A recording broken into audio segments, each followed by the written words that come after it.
Welcome back once again to automotive.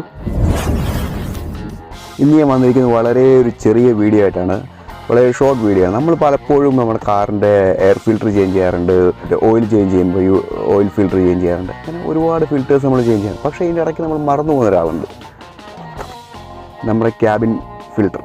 Cabin filter തീർച്ചയായിട്ടും നമ്മൾ change ചെയ്യണം. വളരെ ഇമ്പോർട്ടൻ്റ് ആയിട്ടുള്ള ഫിൽറ്ററാണ്. കാരണം നമ്മുടെ അകത്ത് സർക്കുലേറ്റ് ചെയ്യുന്ന എയറിൻ്റെ ക്വാളിറ്റി ഈ ഒരു ഫിൽറ്ററിനെ അപേക്ഷിച്ചിരിക്കും. അപ്പോൾ അത് ഇന്ന് എങ്ങനെയാണ് ചേഞ്ച് ചെയ്യുന്നത് നോക്കാം. വളരെ സിമ്പിളായിട്ടുള്ളൊരു വീഡിയോ ആണ്. മിക്ക കാറുകൾ നമ്മൾ എടുത്താലും നമ്മുടെ ഈ ഗ്ലൗ ബോക്സിൻ്റെ ബാക്കിൽ, അതായത് പാസഞ്ചർ സൈഡിലെ ഗ്ലൗ ബോക്സിൻ്റെ ബാക്കിലായിരിക്കും നമ്മുടെ ഈ ക്യാബിൻ ഫിൽറ്റർ ഉണ്ടാകുന്നത്. അപ്പം ഓൾമോസ്റ്റ് എല്ലാ കാറുകളും 90-95% കാറുകളിലും ഇതെല്ലാം ഈ പ്രോസസ്സ് എല്ലാം സെയിമാണ്.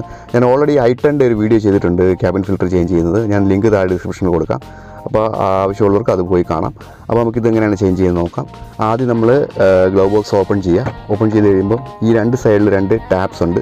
അത് നമ്മൾ അകത്തേക്ക് പ്രസ് ചെയ്യണം. അകത്തോട്ട് പ്രസ് ചെയ്യുമ്പോൾ നമുക്ക് അവിടെ ഫിൽറ്റർ കാണാനായിട്ട് സാധിക്കും. ഈ ഗ്ലൗ ബോക്സിൻ്റെ 2 സൈഡിലുള്ള ഈ പ്ലാസ്റ്റിക് നമ്മൾ അകത്തേക്ക് പ്രസ് ചെയ്യുക, നേരെ താഴേക്ക് വലിക്കുക. അപ്പോൾ നമ്മുടെ ഗ്ലൗ ബോക്സ് നേരെ താഴേക്ക് വരും. അപ്പോൾ ഈ ഒരു പൊസിഷനിൽ നമുക്ക് കാണാൻ സാധിക്കും നമ്മുടെ ക്യാബിൻ ഫിൽറ്റർ ഇവിടെയാണുള്ളത്. അപ്പോൾ ഇവിടെയാണ് നമ്മുടെ ക്യാബിൻ ഫിൽറ്റർ ഉള്ളത്. അപ്പോൾ ഇവിടെ കാണാൻ നമുക്ക് 2 ചെറിയ ടാപ്സ് ഉണ്ട്. അത് പ്രസ് ചെയ്യുക. പ്രസ് ചെയ്തിട്ട് നമ്മൾ പുറത്തേക്ക് വലിക്കുക. അപ്പോൾ ആ ട്രേ പുറത്തേക്ക്, ഇതാണ് നമ്മുടെ ക്യാബിൻ ഫിൽറ്റർ.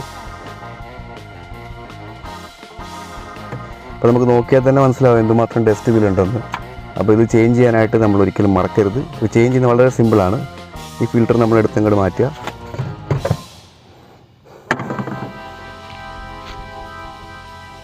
അപ്പോൾ അതിനുശേഷം നമ്മുടെ പുതിയ ഫിൽറ്റർ ഇതിലേക്ക് വെക്കുക. ഈ ട്രേയിലേക്ക് ജസ്റ്റ് നമ്മൾ പ്ലേസ് ചെയ്താൽ മതിയാവും. വേറെ എക്സ്ട്രാ ഇൻസ്റ്റലേഷൻ കാര്യങ്ങളൊന്നുമില്ല. അതിനുശേഷം നമ്മൾ എടുത്ത പോലെ തന്നെ ആ ട്രേയുടെ ഉള്ളിലേക്ക് വെച്ചിട്ട് ഒന്ന് പ്രസ് ചെയ്യുക. ഒന്ന് ക്ലിക്കാവുന്നവരൊന്ന് പുഷ് ചെയ്ത് കൊടുക്കുക. അതിനുശേഷം നമ്മുടെ ഗ്ലൗ ബോക്സ് വീണ്ടും പഴയ പോലെ വെക്കുക. പ്രസ് ചെയ്യുക. ഒരു സൈഡ് പ്രസ് ചെയ്യുക, അടുത്ത സൈഡ് പ്രസ് ചെയ്യുക. Job done.